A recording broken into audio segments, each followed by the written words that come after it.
Bismillahirrahmanirrahim. Assalamualaikum warahmatullahi wabarakatuh.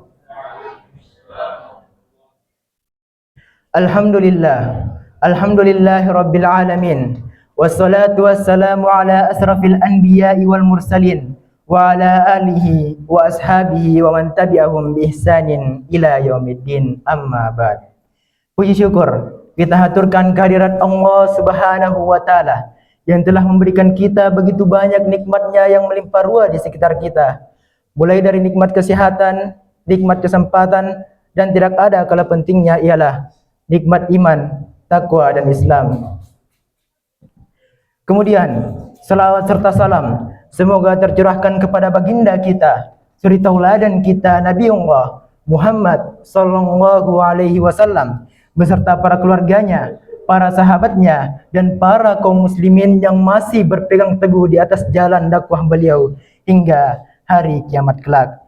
Hadirin sekalian yang dirahmati oleh Allah, Ramadan bukan sekedar rangkaian ibadah selama 30 hari. Ia bukan sekedar waktu di mana pada siang harinya kita melaksanakan ibadah puasa dan pada malam harinya kita melaksanakan sholat sunnah, tarawih dan witir.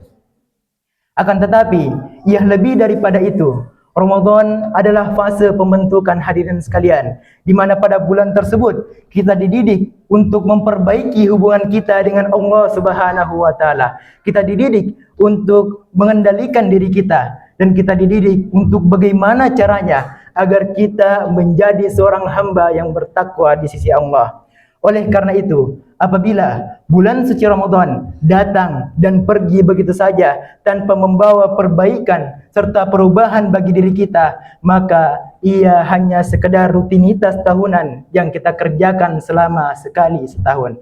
Akan tetapi, apabila kita jalani bulan suci Ramadan dengan kesadaran penuh bahwasanya ia merupakan proses pendidikan dan pembentukan karakter, maka dampaknya akan kita dapati, kita temukan pada kualitas hidup kita sebagai seorang muslim di bulan-bulan berikutnya. Dengan kata lain, hadirin sekalian, bulan suci Ramadan adalah sebuah cermin. Ia memperlihatkan sejauh mana ibadah yang kita lakukan mampu untuk membentuk karakter kita, bukan hanya berlepas diri dari kewajiban yang ditetapkan oleh Allah. Oleh karena itu, hadirin sekalian, pada kesempatan yang mubarakah ini terdapat 3 poin yang perlu kita renungkan bersama-sama, hadirin sekalian, di mana dari 3 poin tersebut kita mampu untuk menilai sejauh mana Ramadan ini bermanfaat bagi diri kita, membentuk karakter kita, dan seterusnya. Adapun poin yang pertama yang perlu kita renungkan bersama, hadirin sekalian, ialah Ramadan sebagai sarana pembentukan takwa. Hadirin sekalian yang dirahmati oleh Allah Subhanahu wa taala, sebagaimana yang kita ketahui bersama bahwasanya bulan suci Ramadan adalah bulan suci yang sangat identik dengan satu ibadah utama, yakni puasa selama 1 bulan penuh. Namun, pernahkah kita bertanya-tanya, apa tujuan yang dikehendaki oleh Allah Subhanahu wa taala dengan diwajibkannya kita berpuasa selama 1 bulan tersebut? Nah, hadirin sekalian, jawabannya dapat kita temukan di dalam Quran surah Al-Baqarah ayat 183, di mana Allah taala berfirman, A'udzubillahi minasyaitonir rajim. Ya ayyuhalladzina amanu kutiba alaikumusiyam kama kutiba alal ladzina min qablikum la'allakum tattaqun. Yang artinya, wahai orang-orang yang beriman, telah diwajibkan atas kamu untuk berpuasa sebagaimana telah diwajibkan atas orang-orang sebelum kamu agar kamu bertakwa. Ayat ini, hadirin sekalian, menegaskan kepada kita bahwasanya tujuan utama dari puasa itu bukanlah menahan lapar dan dahaga, akan tetapi tujuan utama yang dikehendaki oleh Allah Subhanahu wa taala dengan adanya puasa tersebut adalah terciptanya sifat takwa di dalam diri kita masing-masing, hadirin sekalian.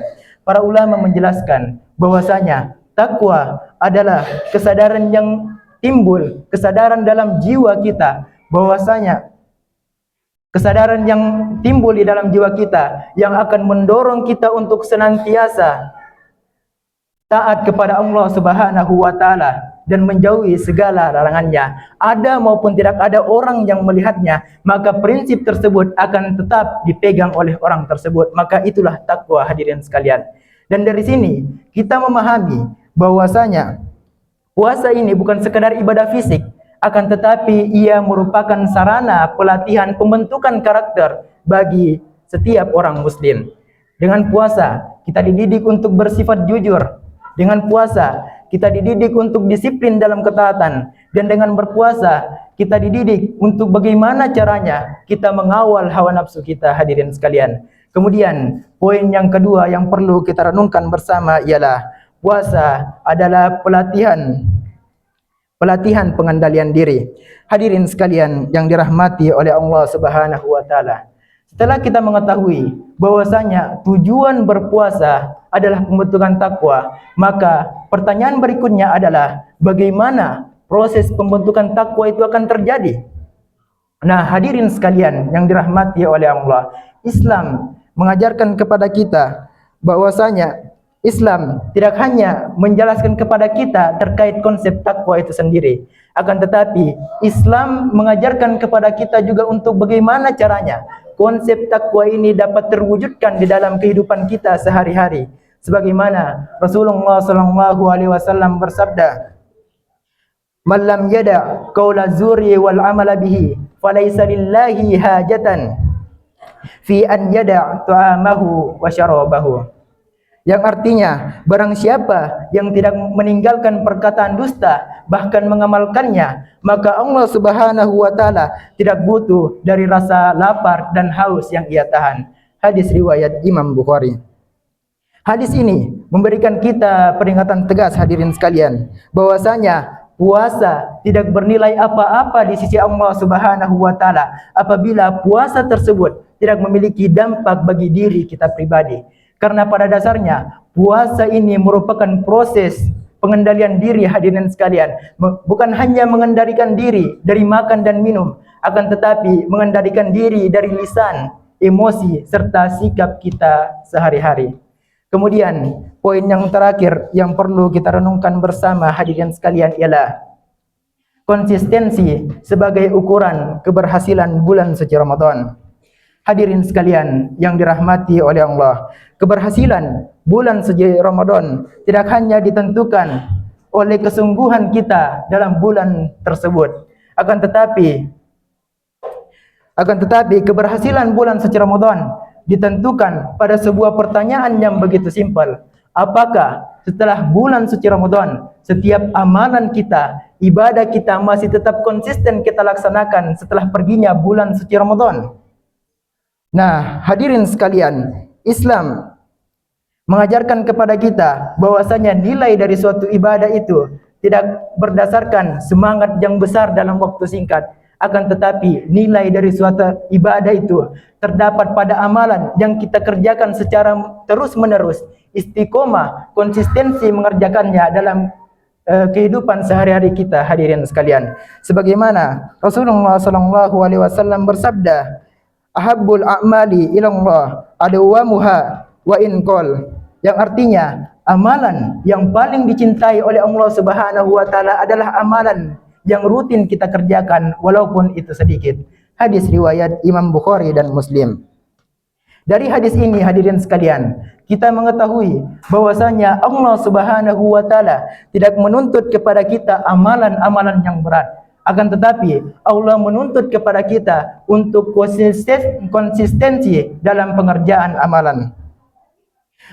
Ramadan, hadirin sekalian, mengajarkan kepada kita bahwasanya ibadah yang dilakukan secara rutin, walaupun ibadah tersebut sederhana, akan tetapi ia memiliki nilai yang begitu besar di sisi Allah Subhanahu wa taala. Oleh karena itu, hadirin sekalian, marilah kita menjadikan Ramadan ini sebagai sebuah momentum untuk memaksimalkan ibadah kita di bulan suci Ramadan, baik dari segi kualitasnya maupun dari segi kuantitasnya. Karena setiap puasa, setiap solat, dan setiap bacaan Quran hendaknya kita arahkan untuk membentuk kepribadian kita yang lebih kuat, lebih disiplin dan lebih bertanggung jawab sebagai seorang muslim. Semoga Allah Subhanahu wa taala memberikan kepada kita kekuatan untuk memaksimalkan bulan suci Ramadan ini dengan sebaik-baiknya, dan semoga Allah Subhanahu wa taala menganugerahkan istiqomah dalam ketaatan hingga kita dipertemukan kembali dengan Ramadan yang akan datang. Amin amin ya rabbal alamin. Demikian apa yang bisa kami sampaikan pada kesempatan yang mubarakah ini. Lebih dan kurangnya mohon dimaafkan. Wabillahi taufik wal hidayah. Wassalamualaikum warahmatullahi wabarakatuh.